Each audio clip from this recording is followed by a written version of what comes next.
Hello and welcome to another WABcast. I believe this is cast number 5. Ooh, is it? It is cast number 5 for 2012. Thank you ZedraC for sending in this replay, and we are looking at him now, who is the Zerg in this top corner of what I believe is MLG Metropolises. I believe so. It's a lovely map. I do love the Metropolis map. A couple of things to note on this one though. We just have a quick look. Our middle gem fields aren't gold. They are blue. Ooh, We like blue. That affects. Well, blue? Well, it's a calming colour. It's slightly cold. It's where gold is vibrant and bright and your aura shines through. Anyway, should we go and have a look at the Protoss? Yeah, let's look at Pitas, who is our Protoss player, who is probing up lovely there. I've got to love people that probe up. Love probes. Gotta love probes. Aliens love those probes. And I love those aliens with probes. Oh yeah. No, you do. That's what I meant to say. The secret's out. It's gone. There's nothing I can do about it now. ZedraC there has his overlord. He has scouted Pitas there, and I believe Pitas has done the same now to ZedraC. Can't see the probe. Can anybody tell I've just found the base switching hotkey there? I'm You very excited. There it is. Oh, it's in. Haha! See, the monkey knows all, for he is the monkey. So, looking at this build at the minute, if I was to get... Ooh, spawner pool on 13. I thought we were going to go for a 15 hatch, but no, I'm a liar. That would be my assumption as well, and gas almost immediately down, which is instantly making me think one of two things. Speedling Rush or Roach. 7 Roach Rush, or just Roach in general? Roach, I think 7 Roach Rush. I don't know what the build order of 7 Roach Rush is, to be honest. I'm not a Zerg player, but I think I probably should really, shouldn't I? I should be able to scout it and look out for it. Yes, you should. I should, but bad patches. I would, yeah, bad patches, naughty. I would have expected to see our pull down a bit earlier. I don't know how long it takes to get the 7 Roach Rush up and going, but I think you need a fairly early pull. Oh, look at this. We've got a proxy up. That's going to stop the hatchery going down for a while, which is nice. Maybe that's why we ended up with a spawner pool, not a fast expand to 15. It would make sense, wouldn't it? It would make a lot of sense. So what's Pitas doing at the moment? Oh, look at that, you the man. Oh yeah. Right, we have an assimilator. Oh, I was about to say we're nothing going for it, but there it is. There it is. Going for the wall there, but I believe that's a 2 gap, which could cause him issues if we are going for those early speedlings. I mean, a big speedling rush into there is going to cause problems. So, I think my thought for the day, and my process for the day... Thought for the day. I thought you could smell burning. Moving on. I've been playing a lot on the ladder today, and I've been losing really badly. Unusual. Yeah, tell me about it. I usually just lose, it's not usually really badly. I did win one though, I beat a silver player, it's great, you disconnected and everything. Awesome. Awesome, cheap win. Yeah, he might have had twice the supply count of me and 3 times the basis and all of that, but his computer crashed and he disconnected, therefore I will take the win and be proud of it. Well done, sir. Yep, that's how you win in bronze. Anyway, moving on, sorry, where were we? Thought for the day. Thought for the day is really early pressure. I mean, just look at the speed that Zerg can drone up. I mean, this lava inject mechanic here, if he's left to do his own thing, he can just build 7 drones at once, and the economy that he'll get will be insane, especially with this 15 hatch build, which we're seeing a lot at the moment. Lovely move by Pitas, I have to say, to try and block that. It really is nice. It's going to force development of units to get rid of that. But even so, it is frightening. I would just want to see people building fast units and getting in there and just making Zerg play. Now we've got a lot, and we've got a sentry there. I do believe that pylon's about to fall to 4 roaches. Aha. This is it. We've got, Boom. Outmassing in army size here. I think 4 roaches. I mean, obviously you can force field up that ramp till the cows come home, but once you're out of energy, then roaches are in. Damn right, especially, well, depending where the force field even goes, the roach can shoot over the top. Look.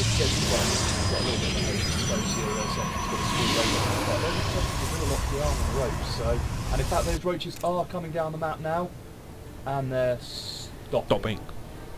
That's still a good army size compared to 1 zealot, 1 stalker, 1 sentry. I mean, for me, this should be about a tech build. This kind of idea. We're not trying to get in there and rush out lots of early units. I would be wanting to see tech, and there are in fact buildings for in, but they're all gateways to be tech buildings, which is what I think I would suspect. You know, I'd be wanting to do a build that allows them to get that early pressure in.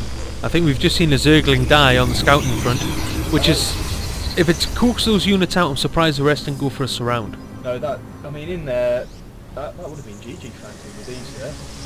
If they managed to coax them out, knock them all down and then rush in, that would have been game over. Yeah, I'm surprised they're still sat there.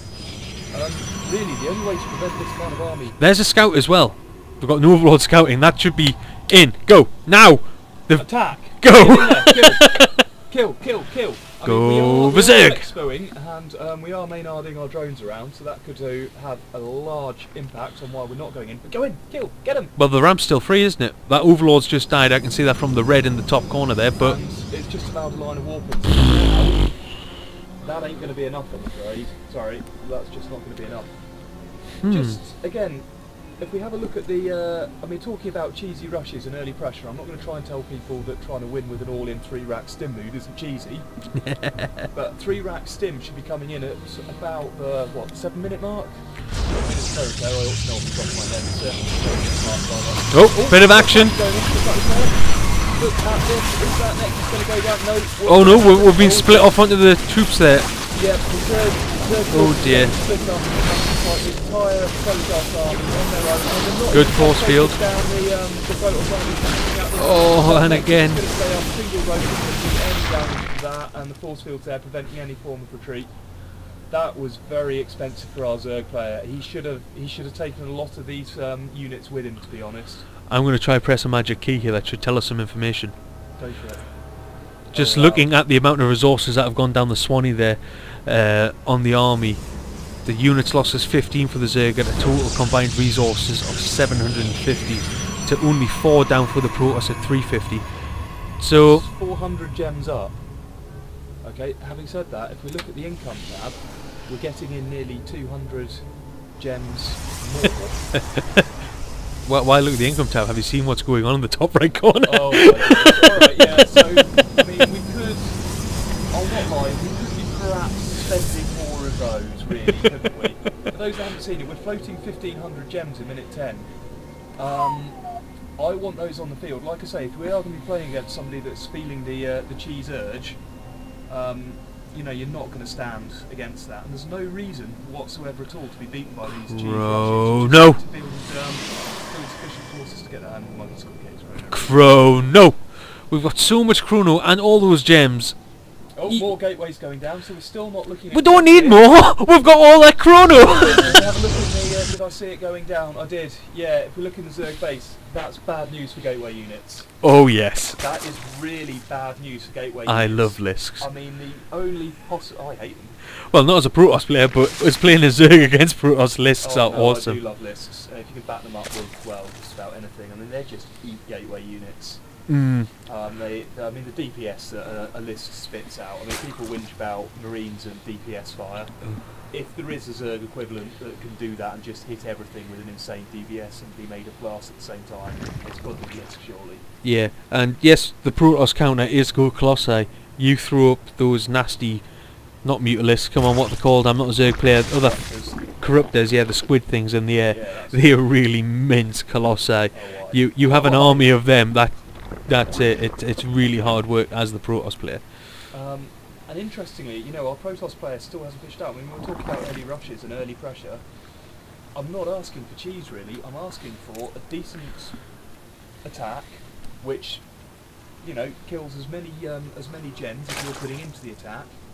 Not only that, hopefully kills some of those gens in the form of tech buildings, and also, and here we go, the creep spreads on. Also, the other objective that I mean, to be honest, I mean, this is enough just here, isn't it? Yeah. Those aren't going to stand versus that. Nah. So it's preferably, if I was going to go now, I'd actually wait for a few more Zerglings, just to cause issues. But I'm going to hit the production. Yeah, well, there we go, 16. Right now, once they're built for me, boom! Aye. You know, we haven't seen anything from the Protoss player that's going to stop the Zerg from massing up.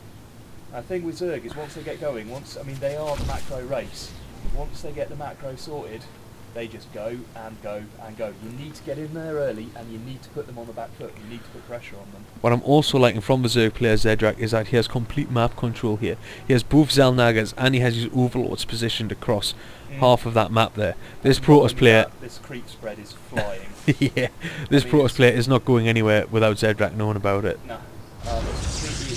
I mean, we're on the same number of bases, but again, I suspect that if we have a quick look at the units tab, mate. Go for it. Actually, no, I'm surprised by that. We are on a similar numbers of workers here. Our Zerg player is 2 workers ahead, but I mean, you always want to be a few workers ahead as Zerg, because every time you want a building, you lose one, obviously. Damn right. So, actually, I'm not too surprised about this, except for Zergy boy, he's going for his 3rd. It doesn't look to me, even if he went for his 3rd, I don't really see how Pitas is going to defend it. Just looking at the unit tab still, just look at the army size here. I would expect somebody any time now to hit one another. You know, we've got big armies on the field here and no aggression. Yeah. Which I think is common in Bronze. I think it's very common in Bronze, and really you just need to get out there and play. Like I say, the onus isn't so much, I can't really criticise our Zerg player for doing this, because the onus is always on our Zerg player to just build up armies. The onus is on Protoss here to get in there and stop him from doing it, stop him doing what Zerg wants to do, which is throw down hatcheries and throw down drones. Well, as you always say, Patches, if you're not fighting a Zerg...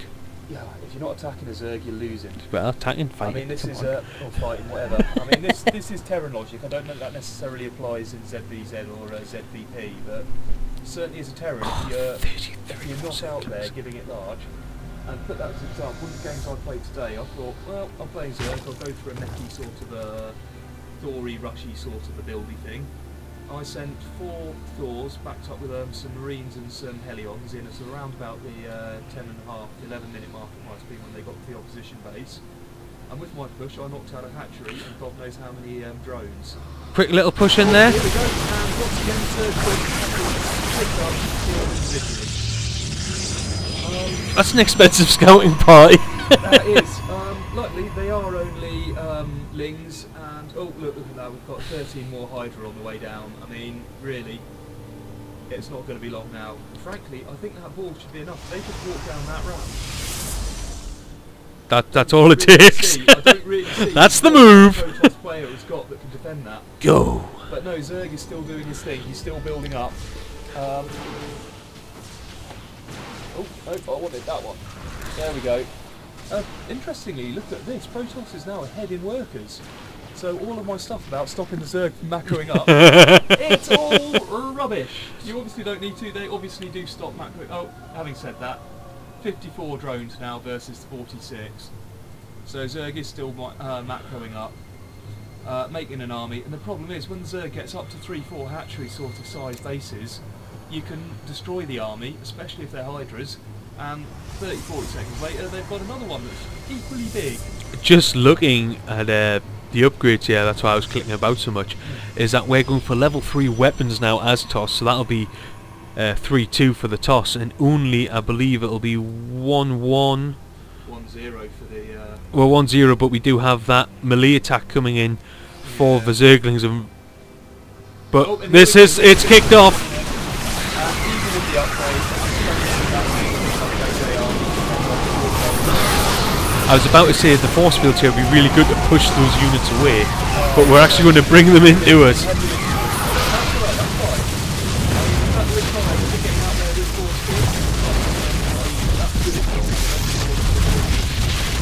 With all those warp gates, I'd want to see more sentries and we can block this ramp. But